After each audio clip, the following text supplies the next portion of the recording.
Good evening. I think we're about ready to get started. If I can call y'all to attention a little bit. We're running a few minutes behind, so I apologize for that, but we're really eager to welcome our friends from the Taipei Economic and Cultural Office here to campus today. We're really fortunate to have with us Director General Yvonne Shao.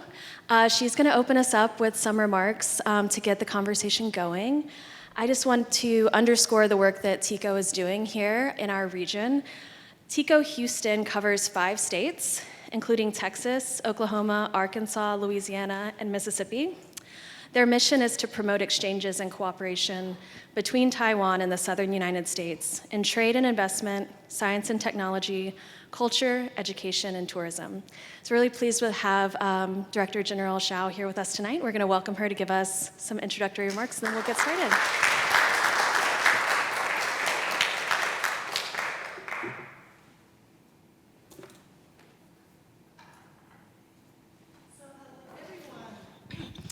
I'm Yvonne Shao, and just you heard, the name of my office, Taipei Economic and Cultural Office in Houston, is long, and actually it serves like de facto Taiwanese consulate in Houston because we don't have formal diplomatic relations with America, so we have to bear such name.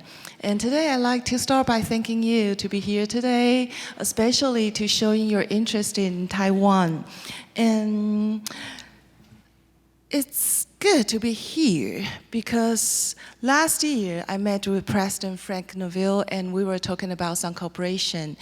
And now my team and I, we're here and ready to tell you more about Taiwan. So why we're here today? Because we want to tell you Taiwan matters. In fact, I'll just, someone I believe all of you know very well, Senator Roger Wicker. Yes, he was featured in the Mongolia Tribune just recently and writing that, quote, Taiwan is roughly 7,600 miles away from my home. Despite that distance, what happens on that island impacts Mississippians every day, unquote. Senator Wicker is right. Taiwan and the US, we are deeply connected. We are heavily invested in each other, economically, culturally, historically, and we also heavily influence each other. And yes, you might ask, Taiwan, an island just 1/3 the size of Mississippi, with population of 23 million people and more than 7,000 miles away. How could Taiwan impact the US, this great country? In single sentence, because Taiwan punches above its weight. I'll explain it to you. Most of the island, the shape of my pin is Taiwan. About 70% of the island is covered by mountains, so it's mountainous. And of course, it brought us incredible and beautiful sceneries. But it also means that most of our people living on the coast. So when you think of Taiwan, think densely populated cities dotting the island, dotting the coast all the way around, extensively connected by road and rail with smaller towns and villages in between. So the way Taiwan's cities and infrastructure are laid out encourages what we call cluster. And Taiwan is peppered with clusters built around high-tech sectors like semiconductors and precision machinery. And these clusters usually involve a science or industrial park and various enterprises and related institutions like universities or research centers and plus labs and fabs and such, all clustered together to encourage innovation, promote entrepreneurship, and boost international trade. And there's more about Taiwan. We also have our cultural heritage, our cultural treasure, and we have the best food in the world. And we are also the only full democracy in the Mandarin-speaking world. Yes, it is Taiwanese people, how we have overcome our obstacles to transform our country into an economic and technology powerhouse. That most account for our outsized performance in terms of global impact. So when you think about Taiwan, think about this. By outsized performance, I mean that Taiwan remains fourth place in the 2025 Index of Economic Freedom. Taiwan is ranked number 1 of freedom of press in Asia. Taiwan is ranked number 1 in public health system. And Taiwan is the 21st largest economy in the world. And Taiwan is also the largest one to be left outside the United Nations. We are the 7th largest trading partner of the US, and we have the bilateral trading volume reaching more than 150 billion US dollars last year. The United States recognized that Taiwan is both a linchpin of the world's economy, and we are an indispensable partner in the Indo-Pacific. So over the past few years, there has been increasing focus in the US-Taiwan relationship on cooperation and mutual investment in high-tech sectors like semiconductors. And of course, you know, Taiwan plays a key role in such area. Taiwan is the world leading center for wafer manufacturing. We manufacture more than 90% of AI servers. And by 2030, Taiwan's semiconductor production value is projected to be $1 trillion US dollars. So recent Taiwan-affiliated investment in the US, like the chip and silicon wafer fabs in Arizona and Texas, are major steps toward one of our many shared goals. That is to build a more resilient, non-red supply chains for critical components, such as semiconductors and also drones. So secure supply chains are crucial to the healthy functioning of the global economy, as are peace and stability in the Taiwan Strait. Taiwan's geographic position in the Indo-Pacific chain makes it the first line of defense against expanding authoritarianism China. We will work with our diplomatic allies to build up a global democratic value chain. We will also leverage our tech-porous expertise to develop this trustworthy and transparent supply chain. And of course, Taiwan will continue to stand strong as a champion of freedom and an engine of prosperity. So, when we talk about the security and the safety of Taiwan, we will also continue to stand strong by bolstering our national defense and strengthening international cooperation.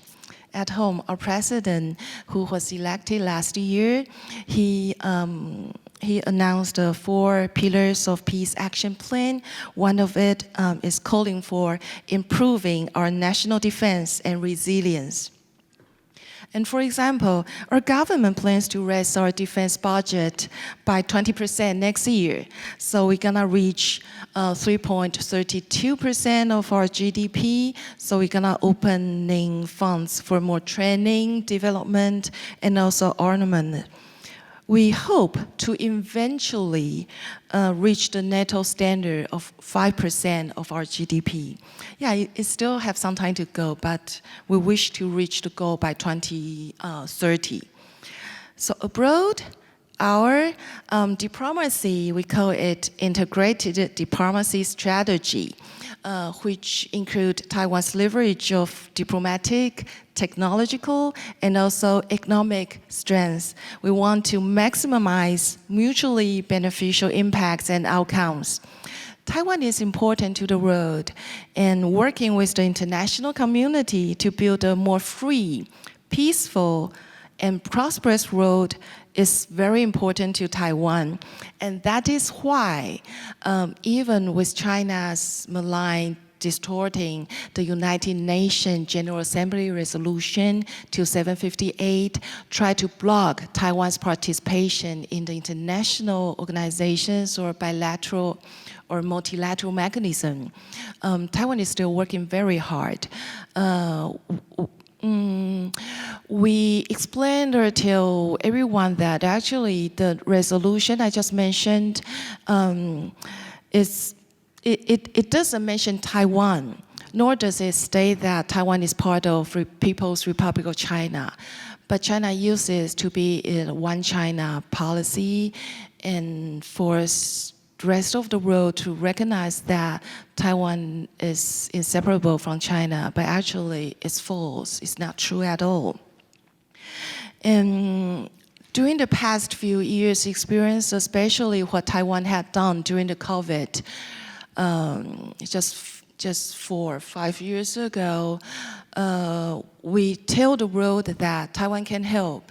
When we had no friend to help us during the perhaps 10 or 20 years ago, we tried to help ourselves. So we try to stand by ourselves sturdily, and now we make it, and we want to contribute to the road. We want to give you what our lessons and what we have learned from the bad experiences. So right now, we work very hard to advocate the UN system to include Taiwan.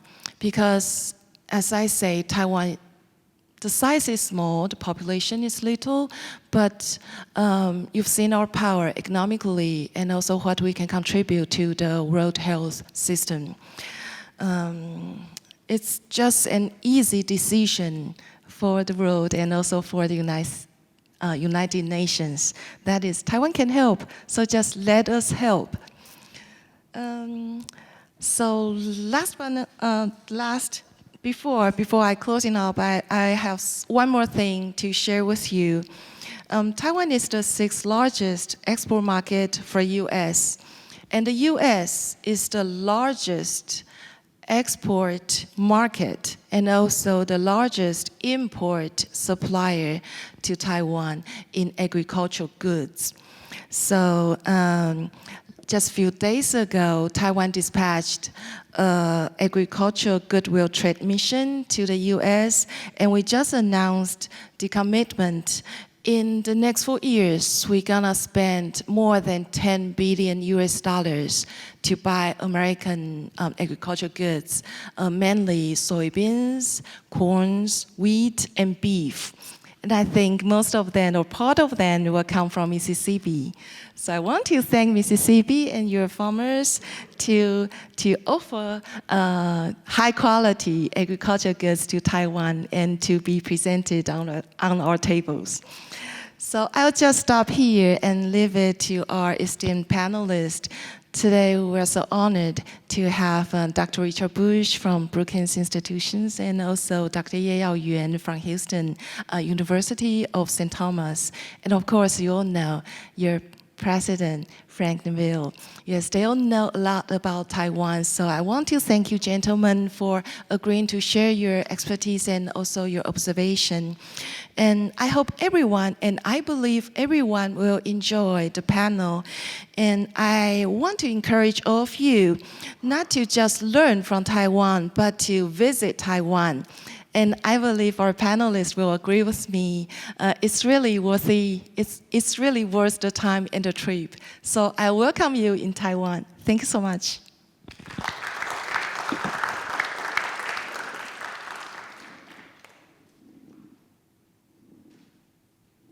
Okay, great. Thank you so much. Let's welcome our panelists to the front, and as they approach, I will tell you a little bit about them. We'll start with Dr. Bush. He is a non-resident senior fellow in the Center for Asia Policy Studies at Brookings. Throughout his career, Richard has served as the chairman of the American Institute in Taiwan, the mechanism through which the U.S. government conducts substantive relations with Taiwan in the absence of diplomatic relations. He has served as an advisor to the U.S. government on Asian and Pacific affairs and has been a national intelligence officer for East Asia and a member of the National Intelligence Council. Richard has also authored a number of articles and books on China's relationships with its neighbors, particularly Taiwan. Dr. Yeh is a professor and Fayez Seraphim Cullen Trust for Higher Education Endowed Chair in International Studies, Department Chair of International Studies and Modern Languages, Department Chair of Political Science, Director of the Masters of Diplomacy and Strategic Affairs Program, Director of the Taiwan and East Asia Studies Program, and Director of the Mandarin Center of the Universities of St. Thomas and Wenzhou Ursuline at the University of St. Thomas. Yao works with a number of professional organizations, including serving as president of the North American Taiwanese Professors Association, serving as a board member of the American Association for Chinese Studies, and serving as an editorial board member for the journal East Asia Quarterly.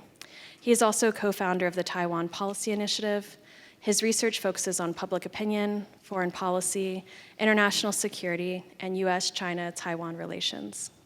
And as the Director General said, we all know President Neville. Frank Neville is the 12th president of Millsaps College and has deep expertise on our panel's topic because of his experience as a career diplomat in the US Foreign Service. He spent 15 years living and working all over the world, including in Taipei and Beijing. After he left government service, Frank served as the Vice President of Global Communications and Public Affairs at Thunderbird School of Management. Prior to joining us at Millsaps, he spent 7 years at George Mason University and also worked as the Vice President of Strategic Initiatives and Chief of Staff at Georgia Tech. So welcome everyone tonight. Thank you all for being here. As we get started, I wanted us to think a little bit about how we can orient ourselves in this overarching conversation. So I'd like to start by asking Dr. Yeh, why should Americans care about Taiwan? What kinds of motivations might the US have to maintain or disrupt the status quo? Well, howdy. I'm from Texas. Come on, we got to start talking about howdy first, right? And not to mention, I'm an Aggie, so I think that's the default saying hello in the Midwest. I mean, when I do that in California, I mean they just kind of stare at me like, where are you from, right? But actually, I mean, first of all, I'd like to thank Director General Xiao and President Frank of having this great conversation at Millsaps University, because I think this is like my second time being to Mississippi. Last time, which was 17 years ago, I drove to Ole Miss to visit one of the professors. And I don't remember how I survived that long trip from College Station to Ole Miss. But, I mean, it's just, I never really thought that I'll have another chance to come to Mississippi. So I haven't really had time to tour around, but I hope maybe tomorrow on my way back to the airport, I'll be seeing something more. But back to the topic, right? Why should American care about Taiwan? Well, thinking this way, of course, you can see that I actually grew up in Taiwan. So, of course, if you ask me, why should I care about Taiwan? Well, my families are there, so what are you talking about, right? But if we're looking from a more macro perspective, especially from American strategic interests in the Indo-Pacific area, even though President Trump doesn't really use Indo-Pacific area that often nowadays, but, you know, the point being is our relationship with China has gone in the complete different directions, especially after the end of 2017. So in the past, we believe China, which is a potential collaborator, and once we bring them into the world of globalizations, China would develop, China would eventually probably democratize, right? That was actually one of the beliefs from the State Department in the old time. And there's a person who actually changed the trajectory of the history just by one hand, which is Xi Jinping, the current president of China. So we have seen ever since he came to power, China has been more autocratic. China has been closing its market. Now, I don't know whether you know this fact that if you want to invest in China as a foreign entity, you have to actually do a joint venture not with any Chinese company, but with a state-owned enterprise of China. So which means, well, if you want to protect your anything, you probably don't want to do it. So because China becomes much closer, and especially in the middle of I think it was October 2017, Xi Jinping first came out with the idea that what about removing the presidential term limit, and which was actualized in March of 2018. But once that conversation has brought up, I remember the next cover page of the New York Times became Xi Jinping with the yellow robe, the Emperor Xi Jinping, and we Americans understand one thing, that China is going to different directions. In the past, we know China is rising. China could actually surpass the United States in terms of its economic capacity, and maybe perhaps in the long run in terms of its military spending, and China will be the #1 largest military country in the world. But if China were to become a democracy, that's maybe something that we can collaborate first. However, since China is going into a different direction, so our policy actually follow pretty clearly in a way that we are looking for a relationship similar to the Cold War, but not exactly like Cold War. Because in 1948, when we decided to stop blocking, containing Soviet Union, we didn't trade with Soviet Union.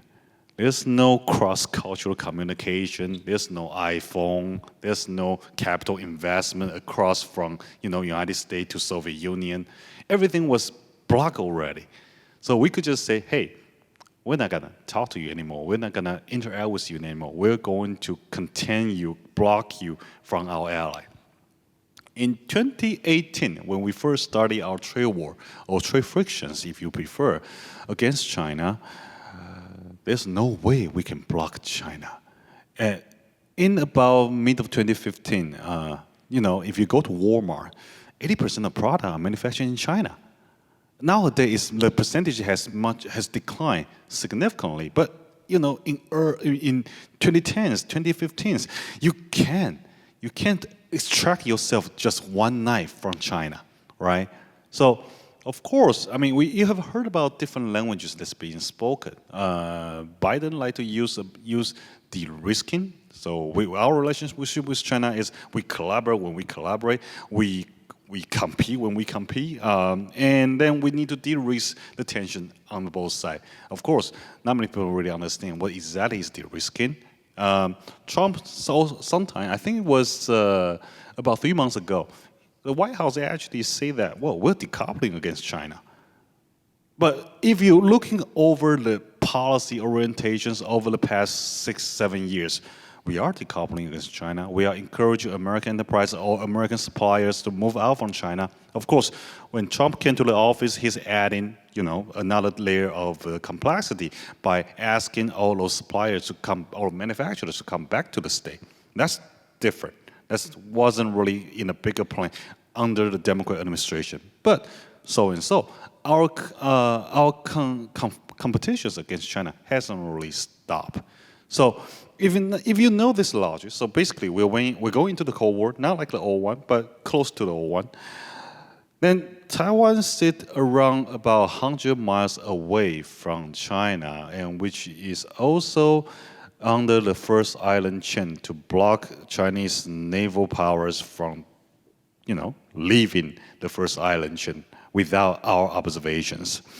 So strategically, maintaining the current status quo, having an autonomous Taiwan, and as a front line to counter against China, could be the best interest of the United States. Of course, you will be asking, what about we just change our relationship with Taiwan? What about we just stop our relationship with China? Well, but another thing that you might want to remember is, of course, I know most of you are not really Chinese expert or China study expert, but China has been claiming Taiwan to be its own territory since 1950. since ever the establishment of a PRC regime from the beginning. And you don't want to give them any excuse from unilaterally try to change the status quo. They are changing the status quo by being more assertive, being more aggressive against Taiwan. But you don't want to give them a reason to fight.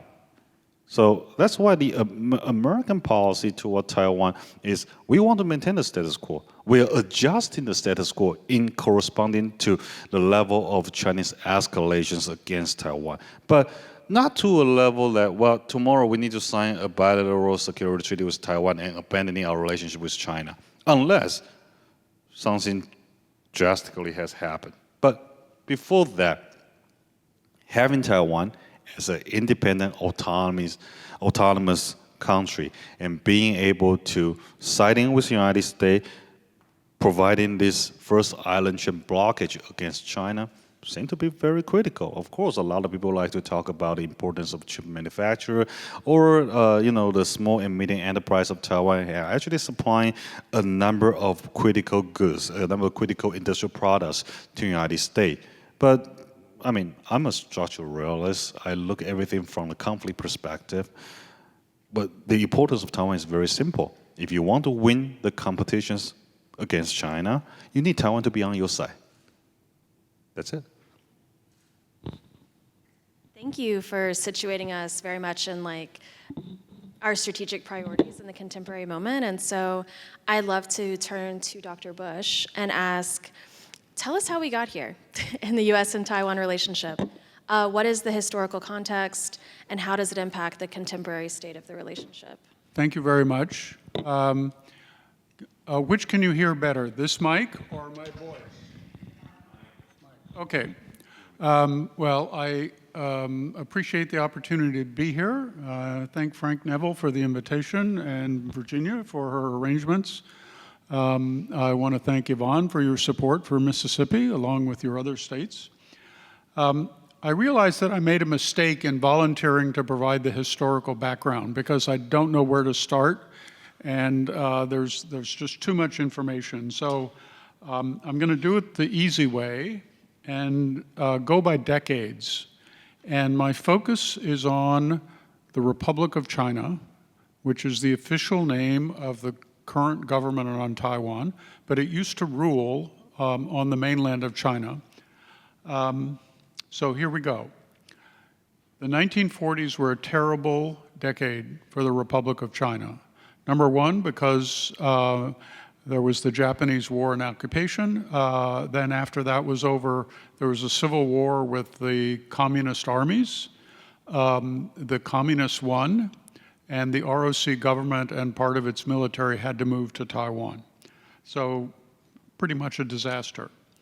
The 1950s and 1960s were actually a turn for the better, and it bought Taiwan a lot of time. What happened was that the US adopted a grand strategy that was the containment of communism everywhere, including Asia, China, North Korea, North Vietnam. So any country that was against China in that neighborhood became our good friend.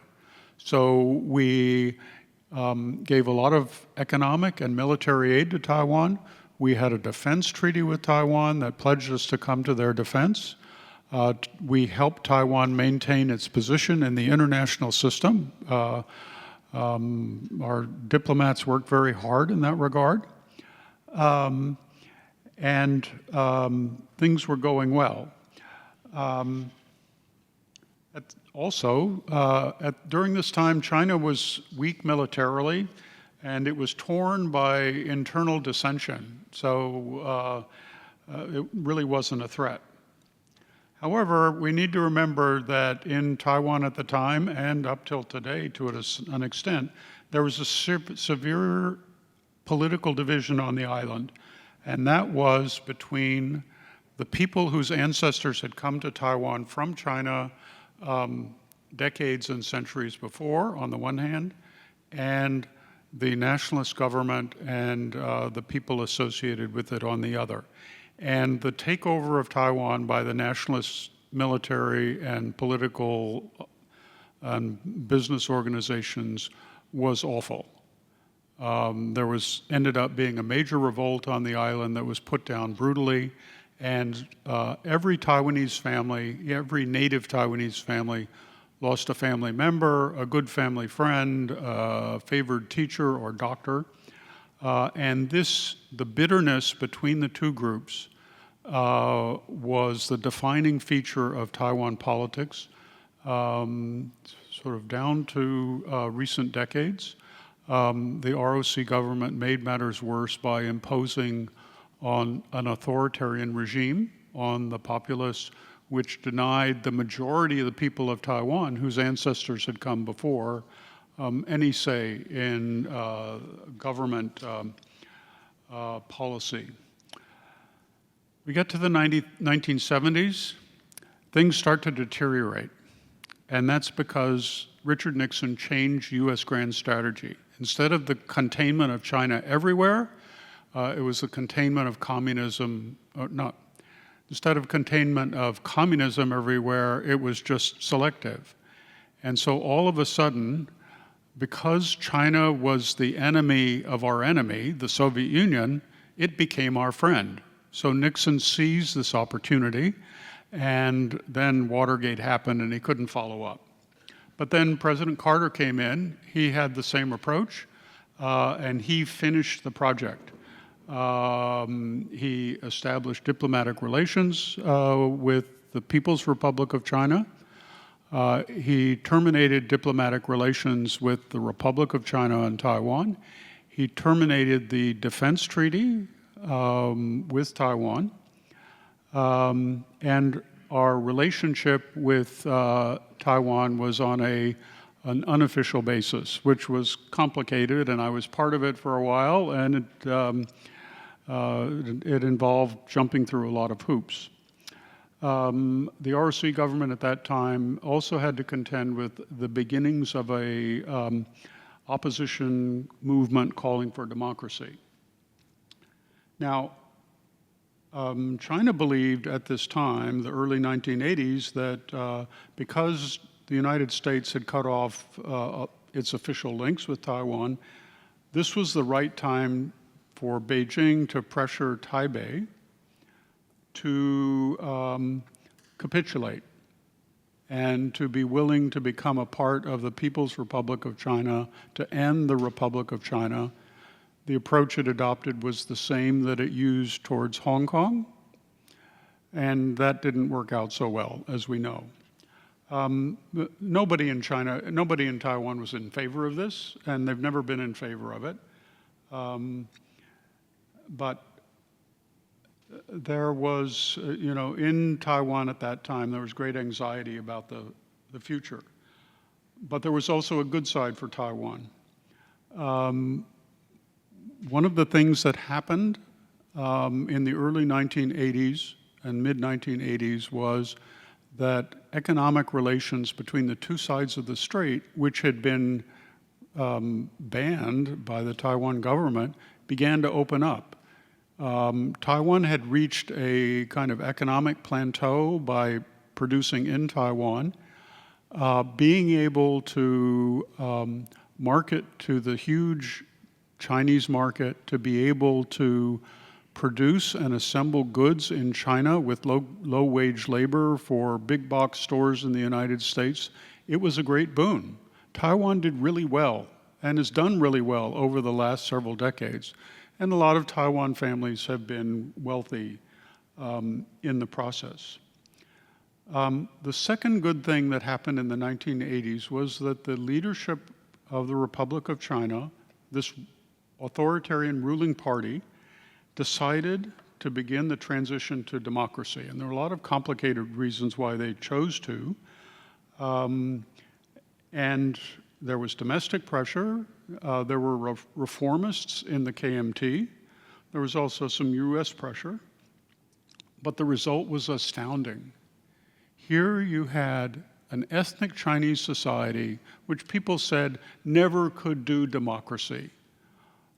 People of Taiwan pulled off a gradual, negotiated,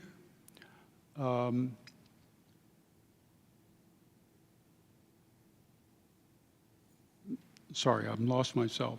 Gradually, basically peaceful, negotiated transition to democracy. First time in any Chinese society, it's still the first time in any Chinese society. The process was completed by 1994, and it's not perfect. Democracy is always a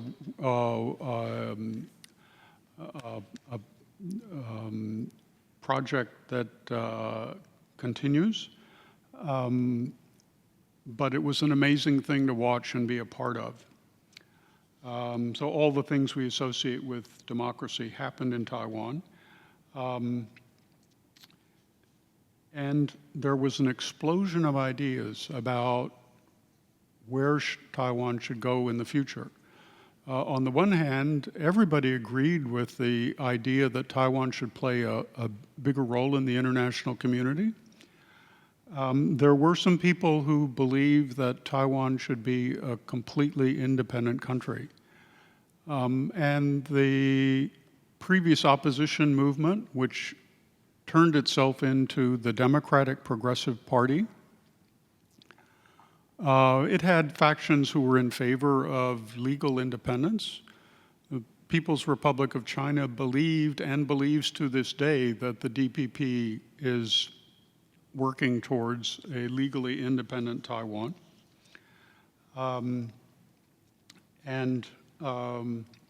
So it wasn't clear how that was going to go, the early 2000s were a difficult time, both for China and for the United States, because of a DPP government. Then, 2008, there's another turn of the wheel. By a sweeping majority, the previous ruling party, the KMT, returned to power under President Ma Ying-jeou,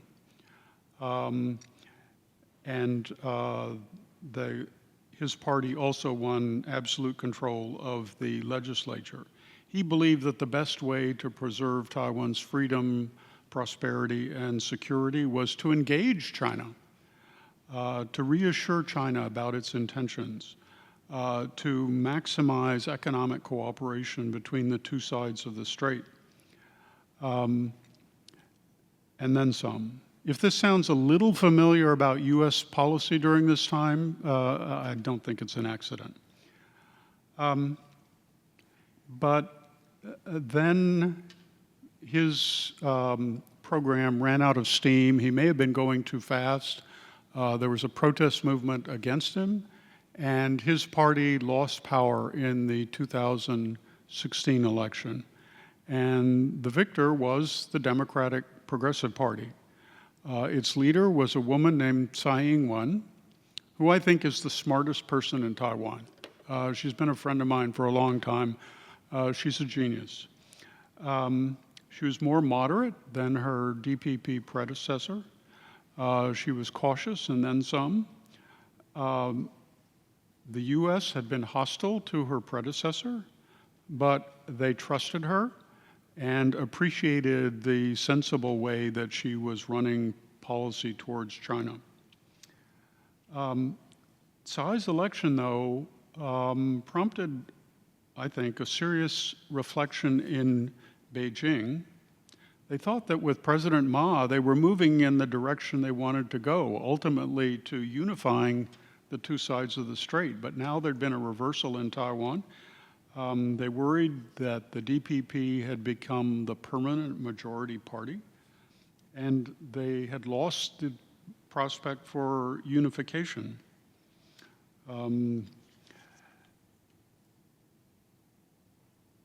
So, based on this reflection, I think China had three or four options.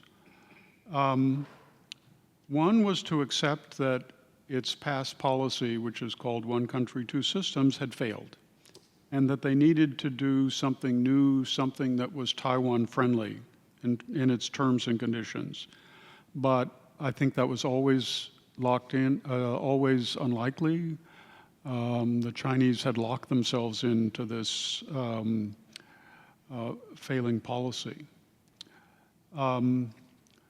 Second was to accept political separation for good and just continue to benefit economically. But China had staked so much on the cause of unification. This is the last big achievement from the communist rise to power that they had not yet fulfilled.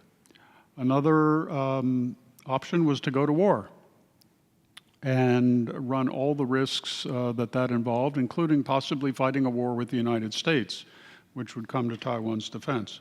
So it has come up with what I think is a very clever military path, what I call coercion without violence. And it involves a lot of different things. It involves displays of military force, scare the people of Taiwan a little bit, some economic coercion, diplomatic marginalization, cyber attacks, infiltrating Taiwan politics by buying off certain groups, buying off some of the traditional media, engaging in social media, creating trouble every day for Taiwan. And the goal here is to undermine the confidence of the people in Taiwan so they decide at some point that it's just hopeless. This is a low-risk strategy. It may take a long time to work, but I don't rule out the possibility that it will work. Just sort of the grinding away of PRC pressure would have the ultimate impact. So Taiwan really faces two dangers. One is the danger of a real military attack, and that is as serious as a heart attack. And Taiwan and we have to be very serious in the way we prepare for it. But the second one is coercion without violence and the way it can undermine confidence. That's not so easy to deal with. Taiwan's been trying. We've been trying to help, but we've got to do both at once, and we have to do both very skillfully. Thank you. Wonderful, thank you. Now we're sort of situated really nicely in the macro context, so I wanted to turn to President Neville and ask him to reflect some on the work he's done as a diplomat in Taiwan and to reflect a little bit on the fact that he was there last week. And so I'd like to know from you what's a little bit more we could talk about the view on the ground, right? As an American in Taiwan, have you seen that relationship change over time? If so, in what ways? Yeah, thank you. And just as a little bit of background, so I lived in Taiwan from 1990 to 93. It was my first assignment as a diplomat. I had to resign, though, from the US government to do it because of the unofficial relationship. So I had just gotten my commission from the president, and then suddenly I had to give it up and go to Taiwan. But we arrived in Taiwan, as our other panelists have mentioned, at a really pivotal time, and I didn't really understand the significance of it at that point. But as was just mentioned, Taiwan became a democracy. Taiwan went from an authoritarian and previously military dictatorship form of government into a full-fledged democracy in a matter of years. And there were protests. You can go back and look at the news reports of that time, and you can see protests in Taiwan on a similar scale and of a similar type to what happened in Tiananmen Square in 1989. And yet, it turned out very differently on the streets of Taipei compared to the way it played out on the streets of Beijing. And that is both a very remarkable development, but also something that I think is the foundation for what has come since. Now, the second thing that I'll talk about or mention in terms of the perspective of that time before getting into the change is how we, as the US government, And and Richard was, is smarter than I am, more experienced than I am, and had a much more senior position than I did at that time. So he may have thought of things differently. But for those of us on the ground, we looked at the cross-strait relationship and we thought, Taiwan or China, despite Tiananmen, is going to move in a democratic direction because that's sort of the inevitable historical path that a society in development, economic development like mainland China will follow. And so eventually, if we can just kind of keep things calm while that happens, then this cross-strait relationship will become repaired because China will become more like Taiwan. And the similarity then of the political systems will allow for a resolution. That was sort of an article of faith, certainly for me, and I think most, if not all, of my colleagues. Well, we know, and as Yao mentioned, that's not what happened in mainland China. And particularly, there was a real turn when Xi Jinping came into power that reversed a lot of those tendencies. In the meantime, though, Taiwan, I think 4 really significant things happened. One is politically, it became a true multi-party democracy. When I was there, the Minjindang, the DPP, could contest elections, but they did not have power.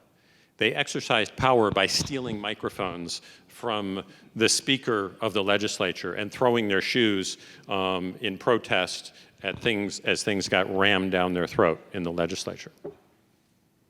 We now have DPP, 3 successive presidential elections in which the DPP has won. These are people who were political dissidents, who were jailed under the authoritarian regime. That's a huge change. That's change number 1. Change number 2 is, as Richard mentioned, Taiwan in 1990 was an export-led economy, right? One of the Asian tigers. You've probably read about that, studied that in economics class, right? And it had sort of a middle level of wealth. But that is very different from Taiwan today. Today, as the Director General Xiao mentioned, Taiwan plays a pivotal role in the global economy and owns the intellectual property and the productive capacity of some of the world's most critical economic components. So very, very different. This is another thing that has changed dramatically in 25 years. Third thing that has changed over the past 25 years is I never once, in my 3 years of working as a U.S. unofficial diplomat in Taiwan, worried about the PRC invading because of an unofficial U.S. security guarantee. And that was exercised several years after I left in 1995 when Li Denghui went to Cornell. Li Denghui was the president of Taiwan, was allowed to go to Cornell, give a speech. Mainland Chinese saw that as an unacceptable American acknowledgement of Taiwanese official statehood, nationhood. And so they started shooting missiles across the Taiwan Strait. Well, we sent the 7th Fleet down the strait, the missiles stopped, everything calmed down, and we went back to business. Now, there is legitimate discussion over the PRC's military capability to launch an invasion and launch a successful invasion. So that is a huge change in the dynamic. The fourth thing that has changed is in 1990, and Richard alluded to this, people in Taiwan would think of themselves as either 外省人 or 本省人. Waisengren, for those of you who speak Chinese, outside the province people, and Bansengren, of this province people, were the KMT soldiers and their descendants who had come with Chiang Kai-shek in 49 after they had been defeated on the mainland.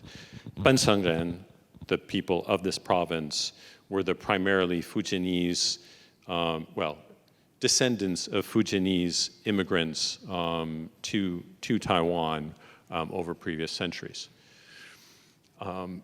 And so there was a significant portion of the Taiwan population that thought of themselves as Chinese because they had either been born in China or they had been raised in families of people who had been born in China.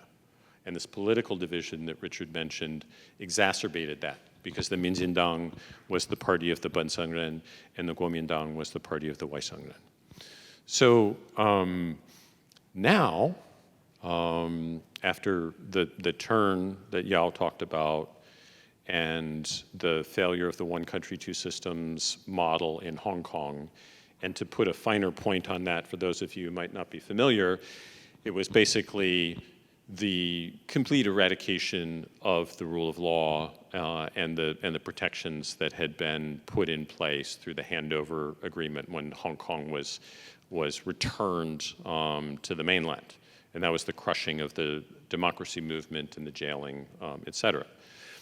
So the people of Taiwan saying, hey, we're going to get offered this same one country, two systems deal, like, that doesn't look very good from across the strait. And then there's been a generational change because, it's been, it has been now 76 years since the KMT fled to Taiwan. So historical understanding of connections to China have weakened. And so the fourth thing that has changed is the identity of the people of Taiwan has drifted away from being a mainland Chinese identity. So what have these things done? These four changes have, as Yao mentioned, taken Taiwan on a very different path from the mainland. And yet, the stated objective of the PRC is reunification. And so this thing that looked like it would happen naturally over time when I was sitting in Taiwan in 1990, now in 2025 looks very, very, very difficult to achieve because the two societies have drifted in very different directions. And that is the complexity of the conversation that we're here to have tonight. Thank you. I feel like we've set the stage really nicely, and I have a number of questions that I'd like for us to get into, but I do want to acknowledge that we will have some time for audience questions, so if anything's coming up for you, please hang on to it. We'll turn to y'all in just a few minutes. I have a couple of questions that I think are kind of interrelated, so I'd like to kind of pose them together. We've been referencing this throughout the conversation, but I'd love to hear from all of you about what role does Taiwan play in U.S. security strategy? How does strategic ambiguity shape this relationship? And what do you think this policy looks like in the long term? And I'd love to also kind of nudge into that part of the conversation. How does this connect to the U.S.-China relationship? Because that seems like a question probably in the background of a lot of our minds in this conversation. So. Well, I never work. Well, I never work at AIT, so I think I can say it louder. Actually, I mean, if you think about the term strategic ambiguity, the State Department never really confirmed we're doing strategic ambiguity. We're not using the term. It was a term that's coined by the think tank, by the scholar, that's saying that the United States never really had an official security commitment toward Taiwan. Of course, things change over time. For example, I mean, in 95, 96, when you see the 7th Fleet actually sail in between the cross strait, what does that mean? Security not guaranteed. When over the last administration, and when President Biden actually say about 5 times, I think official documents 5 times, say 5 times that if China invaded into Taiwan, he will send troops to protect Taiwan. I don't know whether that's a strategic clarity or just a signaling process. So here's one thing to remember. This is one of the most difficult part of managing the so-called cross-strait relations from the Americans' perspective, which is, at the same time, it is impossible for the United States to completely decouple with China. At the current moment, you just can't, because we haven't really extracted everything out from China. And that alone, we still have investment in China. And there are diplomats, there are business people actually working in China, Americans. On the other hand, we understand the importance of Taiwan strategically and economically.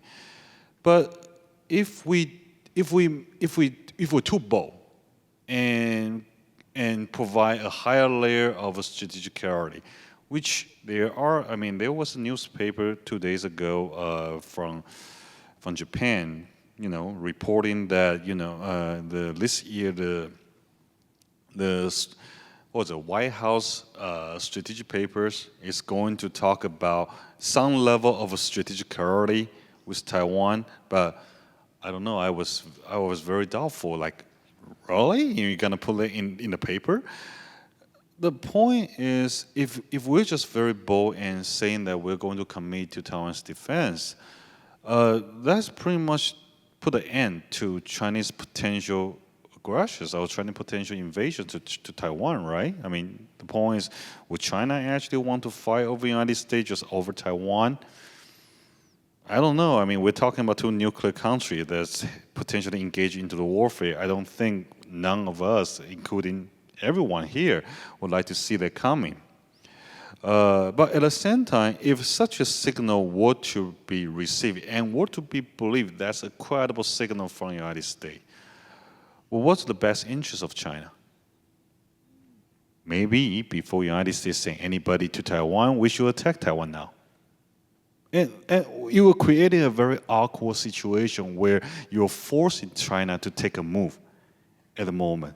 And that's exactly why, that's why strategic ambiguity has actually been functioning kind of fine since the beginning to now. We're talking about from 1979, after United States ceased the bilateral security committee's commitment to Taiwan, to now, with 6 assurances, Taiwan Relations Act, and then one China policy, right? So altogether, they seem to be confining China for not taking dramatic move against Taiwan. And well, I think within the foreign policy line, I mean, everything is about the same. Like, if things are not broken, don't fix it. But we don't know when it's gonna be broken, right?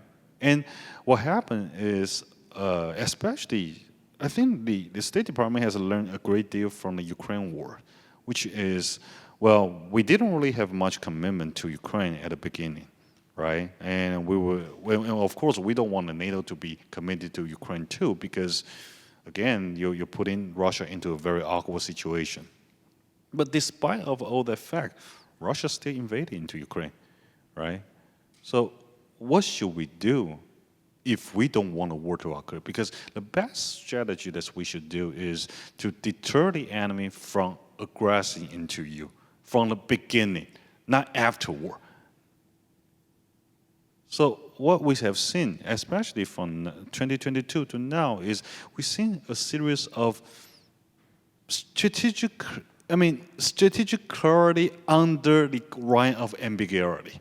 We've seen a number of signaling toward China and toward Taiwan, saying that, well, it doesn't seem like we're going to abandon you. It seems like we're going to help you in a certain way. But of course, under Trump, we just want this relationship to be more mutual Like, I mean, there are a lot of discussion that's already been raised that Taiwan should raise its defense spending to 5%, 10% of its GDP, and which isn't really isn't really an awful number, because if you look at the Ukraine's military spending before the Crimea crisis in 2014 was only about 2.1% of its GDP. And by 2020, before Russia invaded to Ukraine, they have raised their defense spending to 4.1% of GDP. And of course, the result hasn't really changed, but it hasn't lost yet, right? So I think what we're looking for is that strategic ambiguity might be maintained just for the sake of not poking China too hard. But at the same time, when China becomes more aggressive, for example, just for your references, China has been intruding into Taiwan's air defense independent zones over the past 4 or 5 years, and this grows exponentially. So I can just backfill you with the number. In 2022, there was about 1,600 incidents for Chinese fighter that's getting close or intruding into Taiwan's air defense independent zone. In 2023, the number changed to 4,000. Last year, it was about 6,000.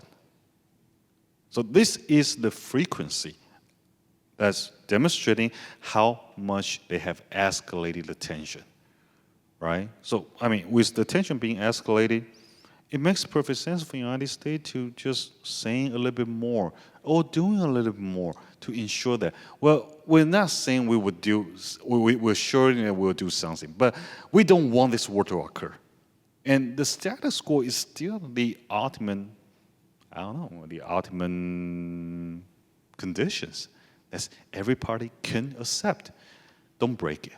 And I think that's the signal that we're trying to do now. Thank you. I think we agree on a lot of these points. As far as Taiwan in U.S. security strategy, which is one of forward deployment in East Asia, I think, first of all, the fact that China is not on Taiwan works well to the U.S. advantage, partly because it would be probably really bad for the 23 million people who live there and who don't deserve to be treated badly, but also it changes the strategic calculus of Japan and the Philippines. Both Japan and the Philippines would be, outflanked if China were not that many miles from Okinawa and not that many miles from the northern tip of Luzon. And so our whole alliance structure starts to crumble. We should never forget that the danger of war is there. We need to prepare for it. And we need to be cognizant of the fact that this is a war that could go nuclear. China's a nuclear power, we're a nuclear power. This would be the first war between two nuclear powers. And that is a horrible thing to contemplate. Now, pundits use strategic ambiguity as a bumper sticker for our policy. I think the phrase that works better is dual deterrence. We warn China not to use force against Taiwan. We warn Taiwan not to take actions or make statements that might lead Beijing to feel that it had been backed into a corner and has to use war to get out. I would also note that the United States doesn't just rely on bumper sticker slogans to send messages to China or Taiwan. The President of the United States, if he sees China preparing for a war, can just pick up the phone and say, I see what you're doing. I want you to know that if you attack Taiwan, you will be attacking the United States, if that's his view. I would say that you shouldn't make threats like that unless you have the capabilities to carry them out. And we need to do a lot of work in building up our capabilities in East Asia. We're distracted in other places. It's said that the top priority of U.S. security policy now is going to be defense of the homeland. So, that is not good for all our friends around the world. But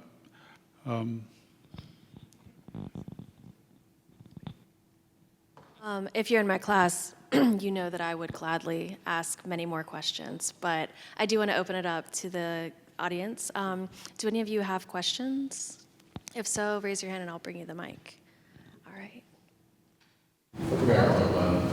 I'm very interested in, right now, this year, what the feeling is on the ground in Taiwan. I was there 2 years ago, and everybody in the States was all freaking out about China, but in Taiwan, the general public didn't seem that concerned life was going on.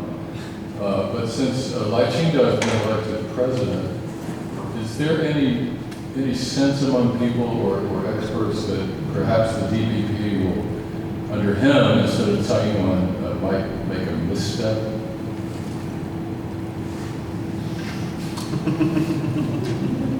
Allowing an opening for, and I also want to say, it seems like right now we have Xi Jinping and we have Donald Trump, two men who are very much, their policies are governed very much by their own sense of themselves and their own personalities.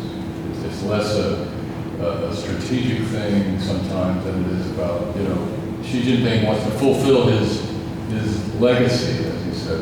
Is that I wonder what people think about that. Is that, because as Dr. Bush said, with Xi, things change dramatically. All right, so let me tackle the first questions.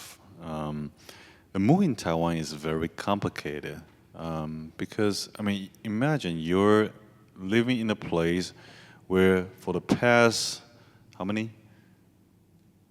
76 years of time that you've been under threat of China, and there were actually military conflict in Jinmen, right?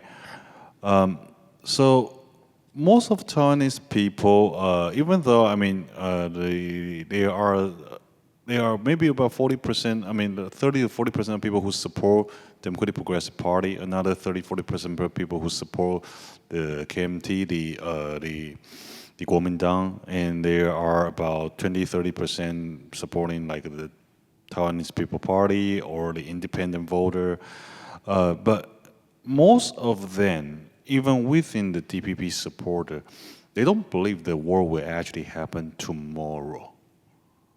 And I think it's under this faith that how the society will be able to continue. Of course, you could say this faith could be broken the very next day if Xi Jinping just wakes up and believes that today is the day, right? And everything would change dramatically. But this is how how most people actually live their life.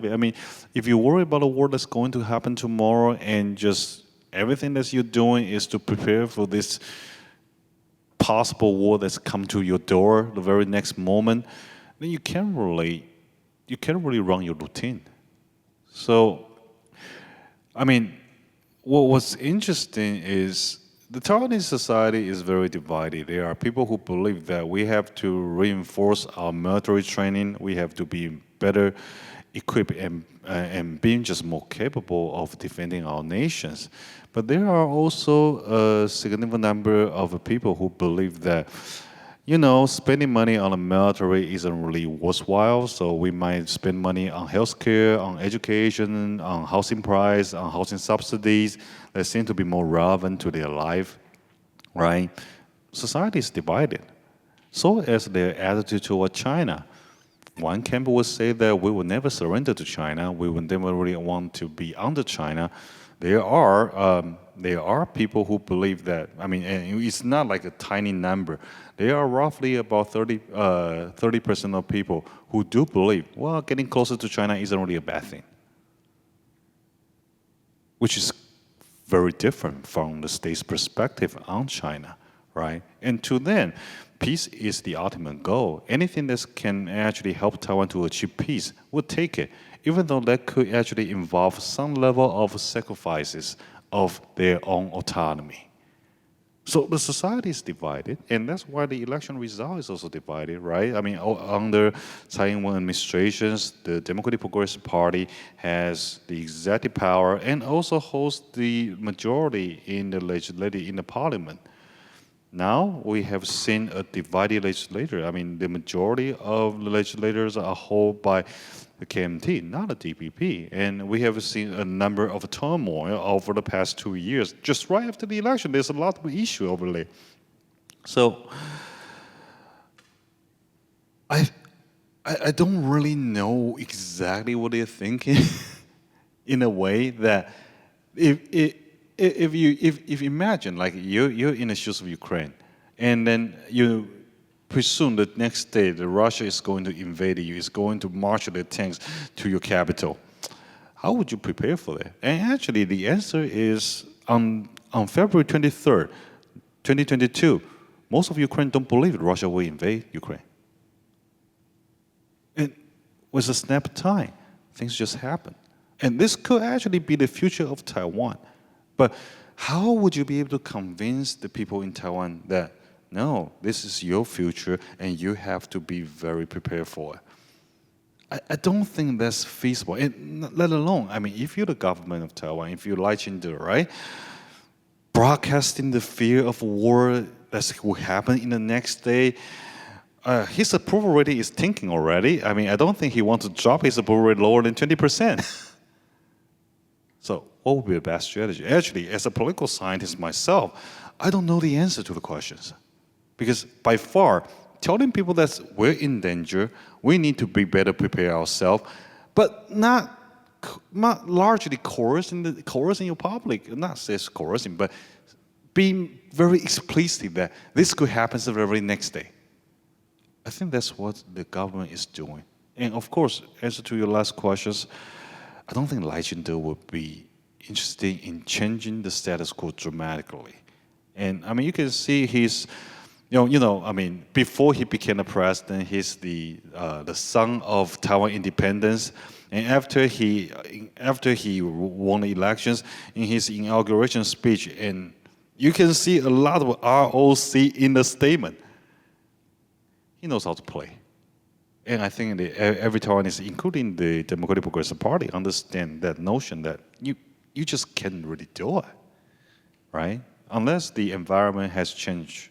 But I don't know. I don't see that coming the very next day. Yeah. I think you asked a really important question about what President Lai might do. He's not the same as Tsai Ing-wen, or certainly not the same as Ma Ying-jeou. He's his own guy. I understand he's a quick learner. But the U.S. government, starting in 2021, understood that this was a very uncertain and wild card kind of election that we were heading into. And so a number of steps were taken to prepare for that.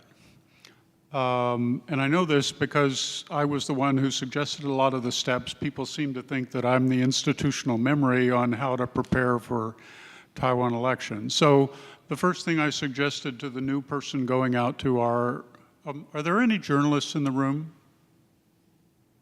Good.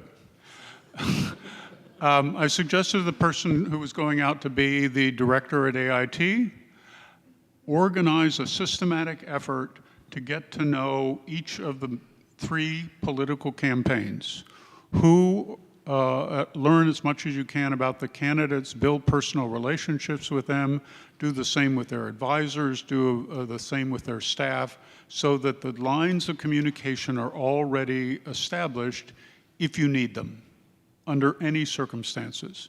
And so she started, and they did an outstanding job.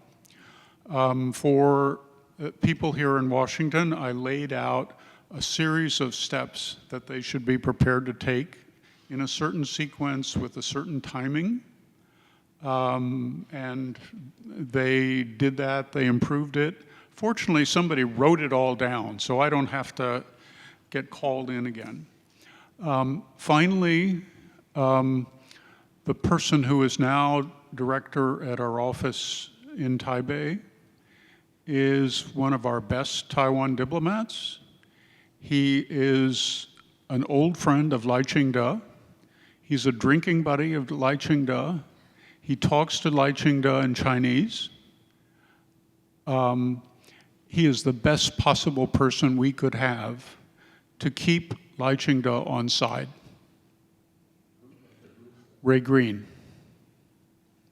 So I think that we have done everything we can, the professionals at least, to prepare for this moment. I hope our political leaders take advantage of the hard work that they've done.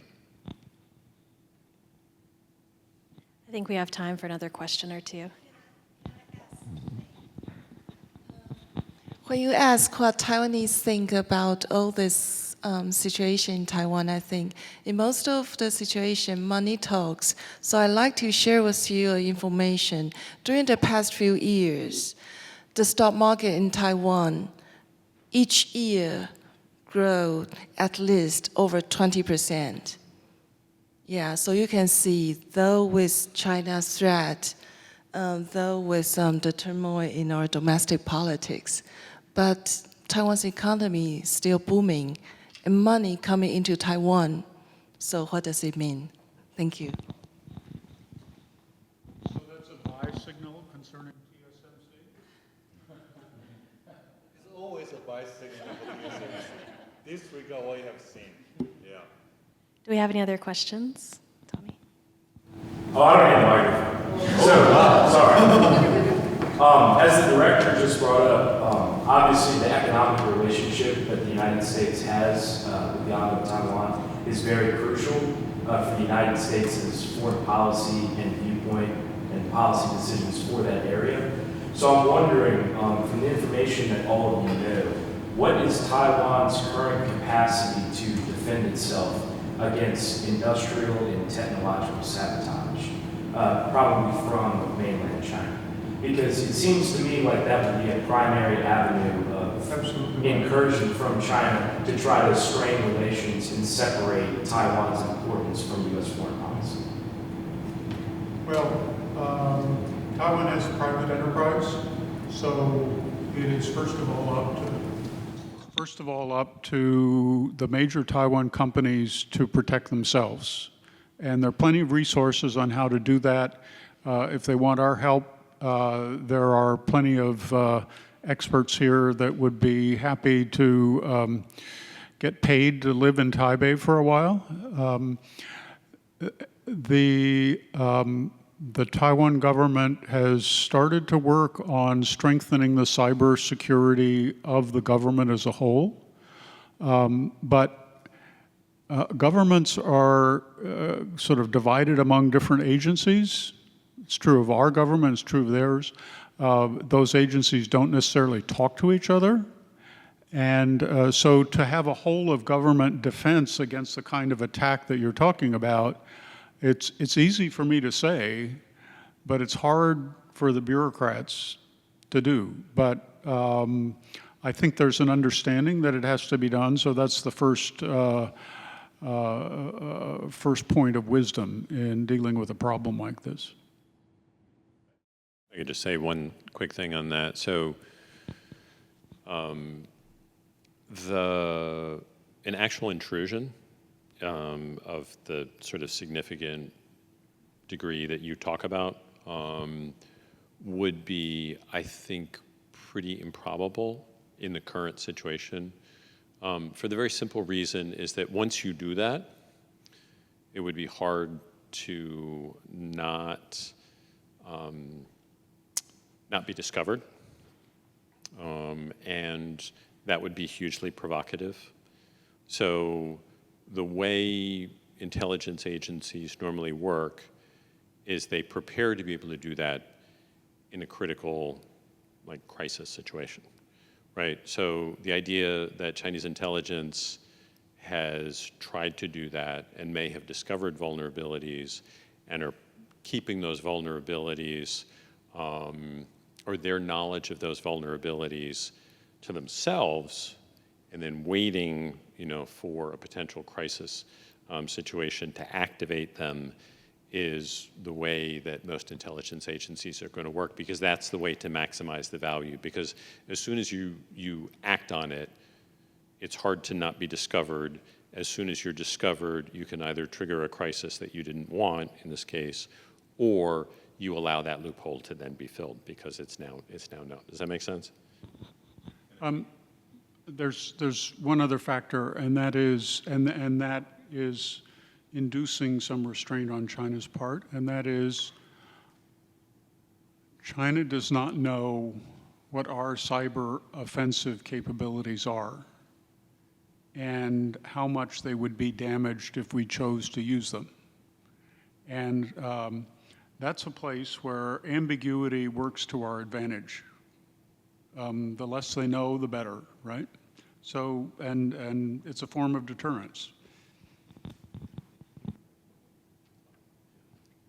Sarah Grace, do you want to ask a question? Sure. Excuse me.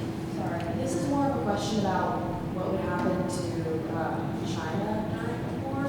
But my question was, how do you think China's efficiency-based economy would react during a war? Because their economy is not necessarily focused towards equity or inclusivity of its civilians. It's more focused on good GDP, which whatever you believe about that. But how would that, manifest during war times? Would it just allow them to allocate all of their resources to their military, or would it lead to those resources not being fairly allocated to things like food and supplies that are necessary? So I'm just curious what you think that would result in, I guess. Let me take a quick summary. So, that is the thing that people in Washington are puzzling on, and that's the thing that people in Beijing are worried about. China is the most economically energy vulnerable country in the world, by far. It's the largest producer of coal. It's the largest importer of coal. It's the world's largest importer of oil. And you can go down, and most of that oil and those resources go through the South China Sea, which is, in my view, the reason why China is so active in the South China Sea, not just because there are resources there that they want to be able to at least have a share of, that currently Malaysia or Vietnam, the Philippines have, but to protect the shipping lane. Because if the shipping lanes were cut off in the South China Sea in a crisis situation, China would be in a much different situation than Russia is now. Russia produces a tremendous amount of its own resources, and can be energy self-sufficient-ish. China can't. Far, far, far from it. So the economic impact, the ability to aggregate resources, as you mentioned, is a feature of an authoritarian system, right, that is beneficial in wartime. You see that happening in Russia. I think you could sort of make similar guesses about how things could happen in China in a war situation. But the energy dependence of China is a completely different factor relative to what you see in Russia. And that is the thing that, from my point of view, the Chinese are most concerned about economically. They might not have the resources to be able to aggregate because the funnel could get really squeezed. Also, the bulk of their industry is on the East Coast, and probably within range of weapons that we have. So they are quite vulnerable there as well. These are sort of China, the jewels in China's crown as far as its economy are concerned. A lot of them happen to be Taiwanese companies and Hong Kong companies and Japanese companies, but it's those companies that China depends on in part for its prosperity. So they have a lot at risk in a variety of areas. Yeah, just piggyback on Richard and Frank. I mean, so one of the issues that we have seen, and actually I think internally some of the Chinese scholars have actually discussed about it, because Chinese economies has been tanking for the past 4 or 5 years ish, right? There were advocacy out in China that a war could actually change the current problem, that you just swap those unemployment people into the military sectors and put everybody enlisted or being drafted into serving the military. So that would solve the unemployment problem. That would solve the low productivity problem. That would solve the problem of overcapacity, because now you have some place you can sell, because you don't need to sell anything anymore. You just need to manufacture weapons. But again, I mean, the very reason they haven't really done so is, one, energy dependency. Two, China doesn't really know how much they will be able to mobilize those private sectors into the military industrial productions. They have one of the largest military industrial complex in the world, but at the same time, they don't really cooperate with the private industry, right? So unlike in the United States, what we have done is our military industrial complex is not just for weapon manufacture, it's for a lot of suppliers. You may actually see that in your daily life, but not China, because they want to keep everything as a secret. So there's a very clean-cut line in between their military equipment productions and the private sectors. So how long does it take for them to integrate both together? So I mean, this actually has been discussed, and I heard over some of those conversations. But at the end, it would be extremely difficult for doing that. Yeah. So that's my understanding. Well, we are about out of time, but thank you all for your excellent questions and for being part of this conversation. I'd like to invite you all to continue the conversation next door. We're having a reception that's sponsored by our friends at TICO, and we'd love for you to come by and catch some of our panelists and maybe ask them some more questions. I'd like to thank all of our panelists for being here tonight, and I'd love to ask you to give them a round of applause for their